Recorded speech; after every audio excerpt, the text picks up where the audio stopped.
enemy you face every day is your own mind. It's not your boss, not the traffic, not even life's problems. It's that storm of thoughts that makes you lose your calm, doubt yourself, and give up right when you most need to persist.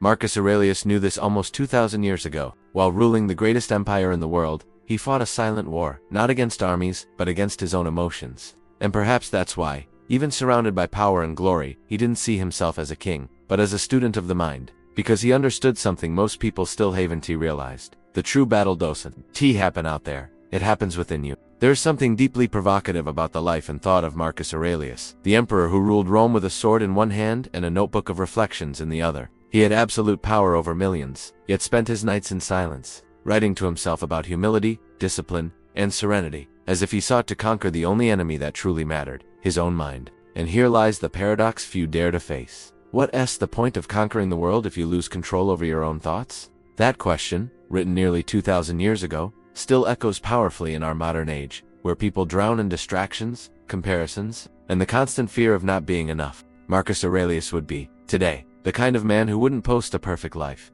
but who would quietly teach the value of inner stability, the true luxury that our world has forgotten how to reach. But what made this emperor different from all the others wasn't his power, it was his awareness.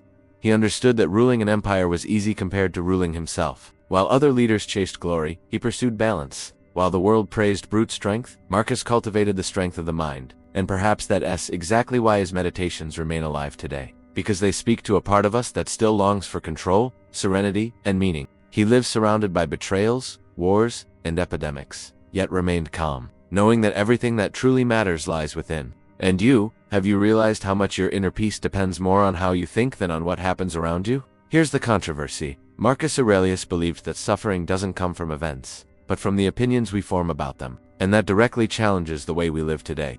We are a generation that externalizes blame. We blame work, the government, traffic, anxiety, but forget that the root of it all lies in how we react. He would say that no one can hurt us without our consent. Strong words, right?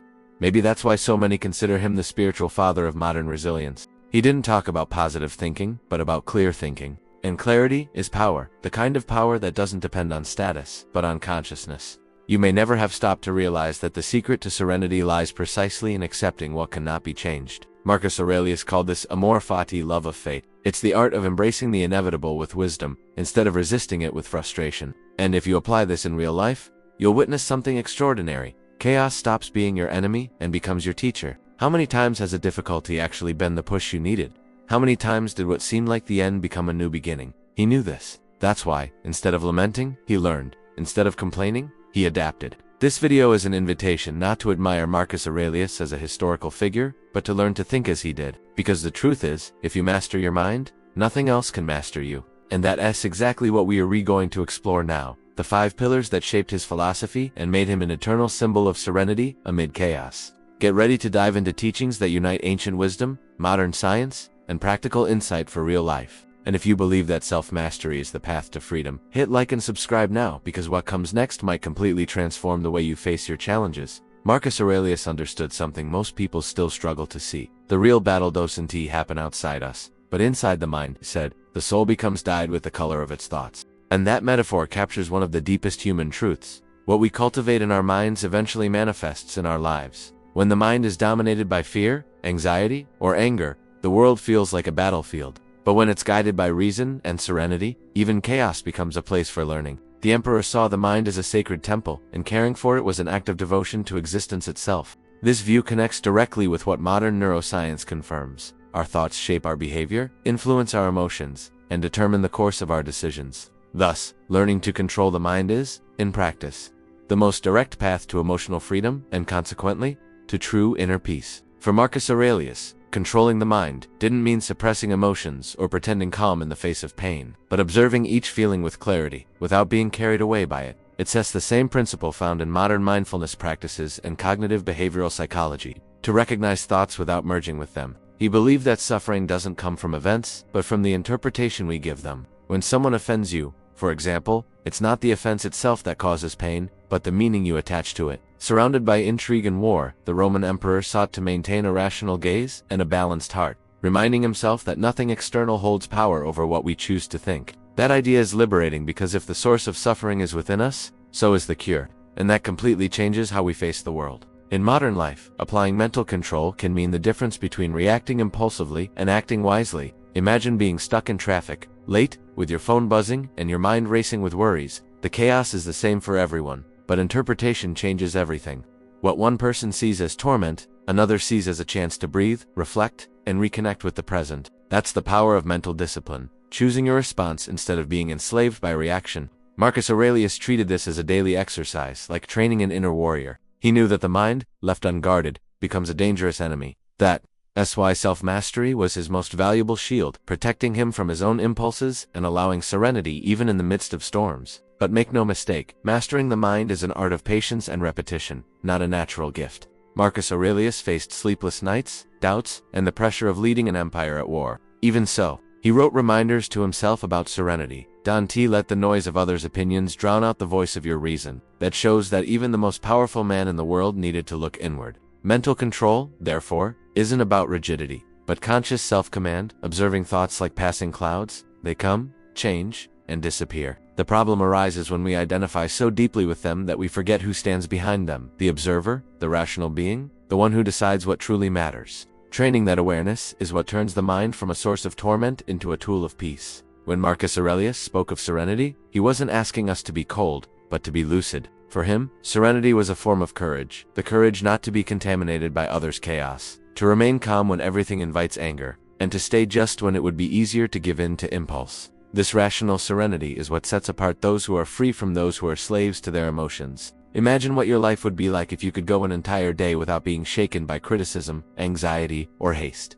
That's the Stoic proposal, an inner balance that makes one invulnerable to despair. And the most fascinating part is that this state isn't unreachable, it's trainable. It begins by observing your thoughts, questioning them, and deciding which deserve space in your mind. The mind, Marcus Aurelius said, is the only territory that truly belongs to us. We can lose everything: wealth, status, relationships, even health. But if we keep control over what we think, we remain free. That inner freedom is what separates the wise from those chained to the world's whims. The emperor believed that cultivating this mental discipline was the best preparation for adversity. And see how modern this is. We live in a time where attention is constantly hijacked by screens, notifications, and endless comparisons. The mind, if not trained, becomes a prisoner of distraction and restlessness. That's why Stoic practice is more necessary than ever: to learn not to react immediately, to breathe before acting, and to master your mind before it masters you. And if there's one thing Marcus Aurelius would teach us today, it's that mastering the mind is the master key to unlocking a lighter, more productive, and more conscious life.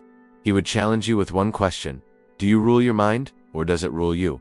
Reflect on that. How many times in the past few weeks have you been dragged away by momentary emotions? How many times have you lost your peace over something you couldn't control? It's time to reverse that balance.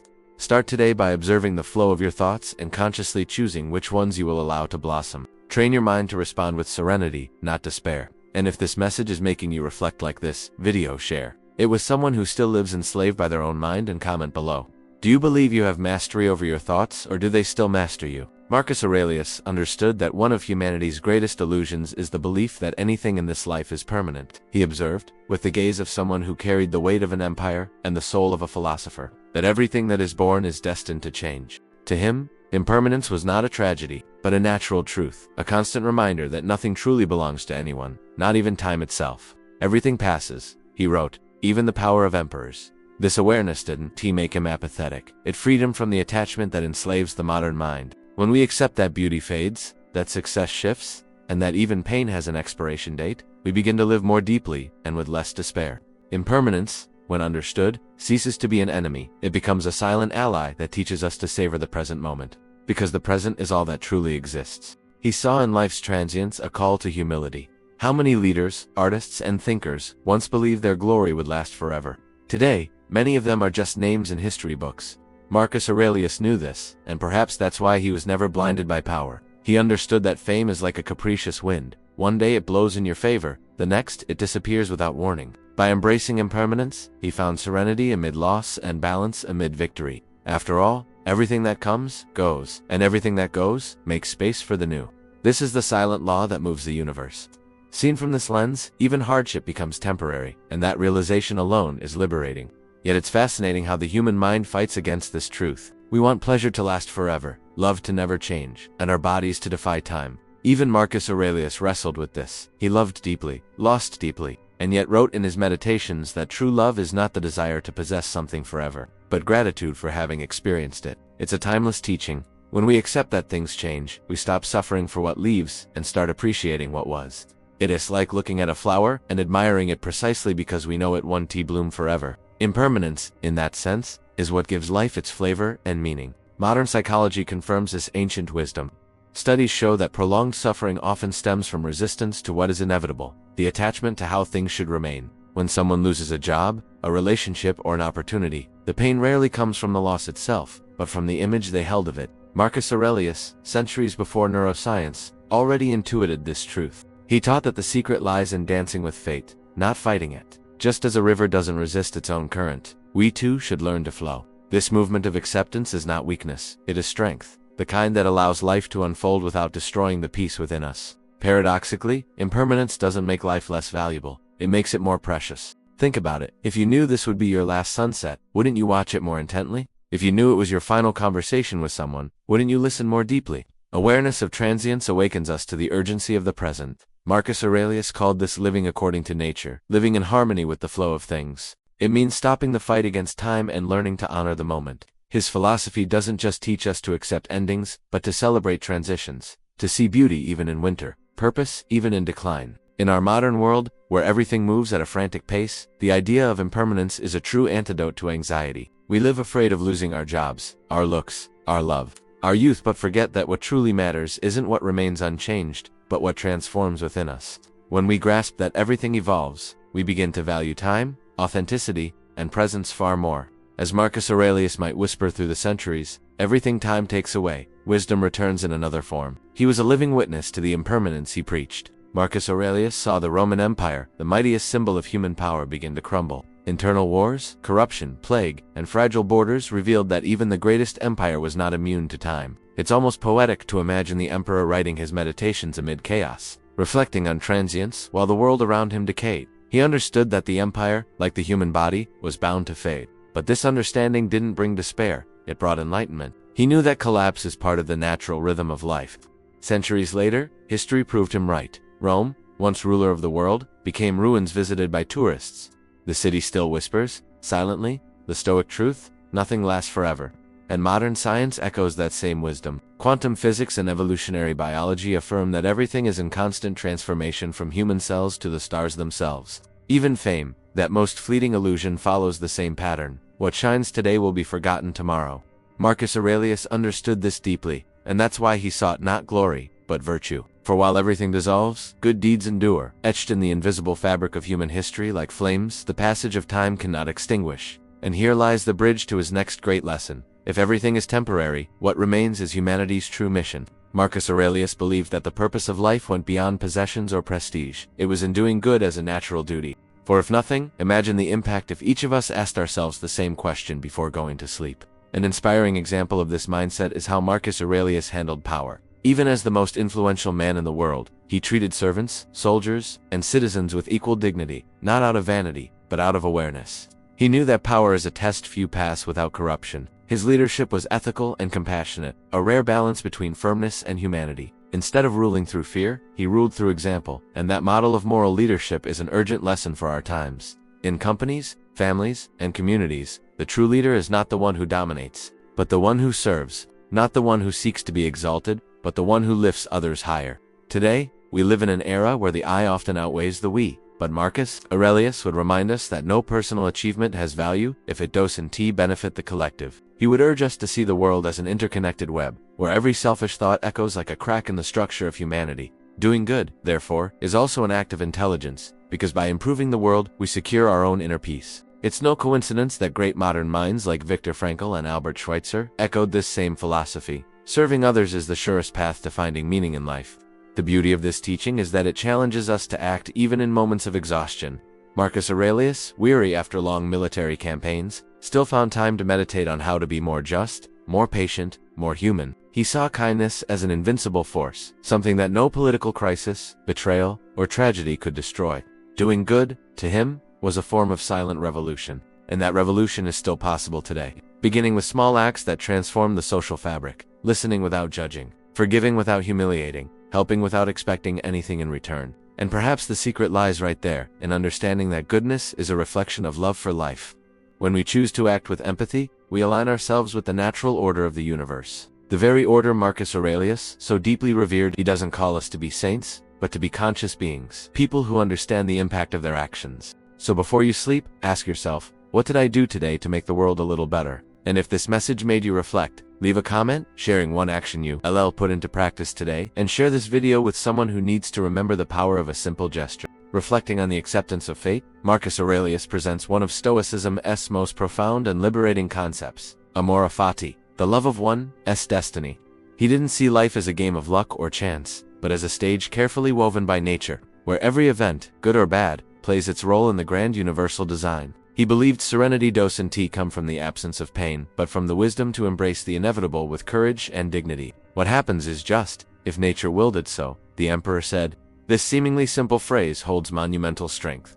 Accepting fate is not resignation, it is acting virtuously within the circumstances we cannot change. In modern times, it means accepting a diagnosis, a loss, or a disappointment without letting those pains destroy our essence. During his military campaigns, Marcus Aurelius wrote passages of the Meditations surrounded by disease, betrayal, and the constant threat of death. Yet his mind remained calm. He understood that human life is impermanent, and that resisting the inevitable only creates suffering. Today, neuroscience confirms what he intuited 2,000 years ago. Psychological suffering is born from mental resistance. When we fight reality, we create emotional friction that consumes us from within. Accepting fate, therefore, is also a form of emotional intelligence, a way to protect our mental and spiritual health. This attitude doesn't make us passive, but conscious. It doesn't erase our desire to change the world, but frees us from despair when the world doesn't change as we wish. A striking example of amor fati lies in how Marcus Aurelius faced the death of his children. He loved deeply, but refused to be enslaved by grief. He taught that attachment to what is transient is the root of suffering. It was insensitivity. It was wisdom that saw in loss a reminder of life's fragility. He understood that each moment is borrowed, and that gratitude must replace complaint. Today, when we lose a job, a relationship, or an opportunity, we tend to interpret it as injustice. Marcus would invite us to see it differently. Perhaps what was lost opens space for something greater to manifest. Acceptance, in this sense, is a form of rational faith, an unshakable trust in the natural order of life. This teaching becomes even more powerful when applied to daily chaos. Imagine traffic delaying you, a difficult coworker, or an unexpected event that ruins your plans. Instead of reacting with anger, the Stoic trains the mind to say, "This is how fate willed it, so what can I learn from this?" It's a radical shift in mindset that turns obstacles into opportunities for growth. Marcus Aurelius said that the fire of a virtuous spirit consumes everything thrown into it. It turns pain into learning, criticism into strength, chaos into clarity. This is the essence of Stoic serenity, the ability to remain centered even when the world seems to fall apart. Modern psychology has a term that echoes this deeply: resilience. Researchers have found that resilient people aren't those who suffer less, but those who interpret suffering as part of the process of growth. And that's exactly what Marcus Aurelius taught. When the emperor lost a general, faced an epidemic, or saw Rome in flames, he didn't ask why me, but for what purpose. That simple change in question can transform despair into purpose, and it's the mindset we so often lack in times when any setback feels like a catastrophe. Marcus Aurelius understood that accepting fate is the first step to transcending it. He didn't preach submission, but harmony with reality. For him, suffering only becomes destructive when we resist it. When we accept it with serenity, it becomes fuel for self-knowledge. This is where Stoic philosophy meets practical spirituality, the idea that life doesn't happen to us, but for us. Every obstacle is a chance to exercise a virtue: patience, courage, humility. This understanding invites us to stop asking, "Why did this happen to me?" and start reflecting, "What can I become through this?" And perhaps Marcus Aurelius' greatest lesson lies in his own example. Even as emperor of Rome, the most powerful man on earth, he lived and died as a servant of reason and virtue. He didn't surrender to rage when the empire faltered, nor to vanity when the world revered him. He accepted fate with the same serene expression with which he watched the sunrise. His serenity wasn't the absence of emotion, but mastery over it. And that mastery is what our times lack, when the smallest inconvenience can unbalance us. Marcus Aurelius teaches us that true power is not controlling the world, but controlling oneself, and perhaps that is the deepest form of freedom a human being can achieve. Marcus Aurelius saw moral self-awareness as the invisible foundation of a virtuous life. For him, self-discipline was more than a philosophical ideal. It was a daily practice, a form of inner cleansing that kept him from losing himself in illusions of power and traps of the ego. Unlike many rulers corrupted by vanity, he examined his intentions with the same severity as his actions. Look within yourself. There lies the good, he wrote in his meditations.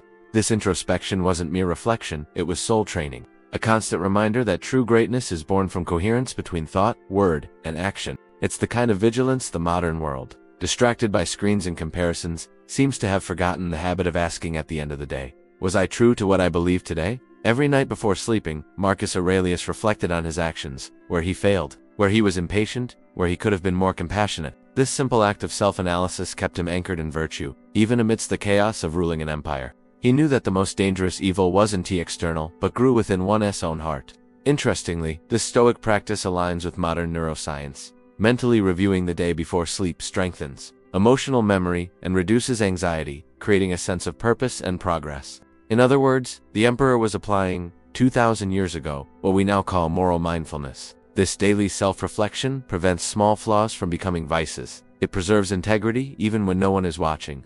For Marcus Aurelius, philosophy wasn't a beautiful speech, but a mirror. And in that mirror, a man sees himself without masks, titles, or applause. This practice of self-vigilance demands courage, the courage to recognize one's own errors and discipline one's pride. He said that human beings tend to justify their own failures, when true progress begins the very moment one takes full responsibility for one's own conduct. Today, we live in a culture of excuses, where blame is always external. The system, the other, fate. Marcus Aurelius invites us to walk the opposite path, to look inward, identify the root of disorder, and transform it. That is the true revolution, not the one that happens in the streets, but the one that takes place inside the mind of someone who chooses to evolve. In practice, this moral self-vigilance can begin simply. How about writing down 3 questions every night before bed? Was I honest with others today? Did I act according to my values, even when no one was watching? Did I let fear or pride guide my decisions? These may seem like small questions, but they hold immense power. This practice shapes the conscience as a sculptor shapes marble, one strike of reflection at a time, until character becomes a masterpiece. Marcus Aurelius understood that the repetition of small actions creates discipline, and discipline, in turn, creates freedom. Because, contrary to what many believe, freedom is not doing whatever you want, it is being master of yourself, able to say no to what corrupts and yes to what elevates. And perhaps the most fascinating part is how this principle transcends centuries and remains so relevant today. Modern philosophy, behavioral psychology, and even the most advanced leadership programs all speak, in different ways, of the same essence, the power of self-awareness. Today, companies train their leaders to develop the very skill Marcus Aurelius practiced with excellence. And that's no coincidence. Those who master themselves inspire others. A leader who observes and corrects himself radiates confidence, serenity, and purpose. In truth, this is the highest form of influence one can exert, the silent example of coherence between thought and action. But the emperor didn't limit himself to introspection. He turned reflection into action. Each morning was a new beginning, a chance to act better than the day before. This mindset of continuous learning kept him from stagnation. He didn't strive for perfection, but for constancy. And that is profoundly human. We all make mistakes, but the true Stoic is the one who learns, adjusts, and moves forward with strength. Marcus Aurelius knew that life doesn't demand perfection, only vigilance. And when that vigilance becomes habit, character becomes unshakable, because a person ceases to be ruled by circumstances and begins to rule their own destiny. Imagine if we all adopted this principle. How many conflicts would be avoided? How many decisions would be made with greater wisdom? How many relationships would heal through the simple act of inner honesty? Marcus Aurelius believed that an empire can only be just if its rulers are just with themselves. Likewise, a life can only be whole when there is harmony between intention and action. Moral self-awareness, therefore, is the noblest exercise of human freedom.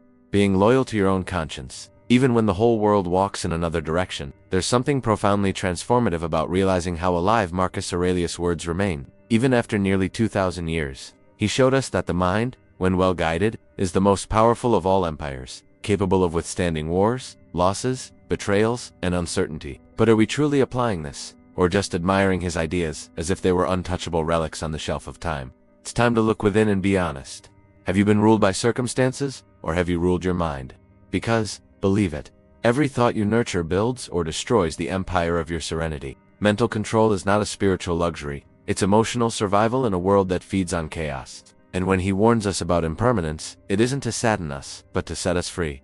Everything passes. Success, pain, applause, failure. That truth is both terrifying and magnificent, because it forces us to live the present more truthfully. How many times have you postponed happiness, waiting for the right moment, as if life were a play that will one day premiere? Marcus Aurelius reminds us, life is happening now, in the small gesture, in the conscious thought, in the peace you choose to cultivate today. And it's curious that when we embrace impermanence, we finally begin to see what truly matters, not what lasts longer, but what leaves meaning behind. He also challenges us with the idea that doing good is the natural duty of a human being, not superficial goodness born of vanity, but that which grows from the awareness that we are all part of something greater. Imagine if each of us acted not for advantage, but for harmony. The world would reflect what is noblest within us. And perhaps that was Marcus Aurelius' greatest power, not the power of the throne, but the power of virtue. Because, in the end, character is the only empire no one can overthrow. And when it comes to accepting fate, how many times have you resisted something, only to realize later that it was exactly what needed to happen? That is the amor fati he spoke of, the love of fate. In its entirety, even the painful parts. This acceptance is the key to serenity. When you stop fighting the inevitable, you free up energy to transform what's possible. Marcus Aurelius faced epidemics, losses, and inner battles, yet chose to respond with dignity. And perhaps that is his greatest legacy, showing that peace doesn't depend on perfect circumstances, but on a mind trained to remain just, calm, and steadfast.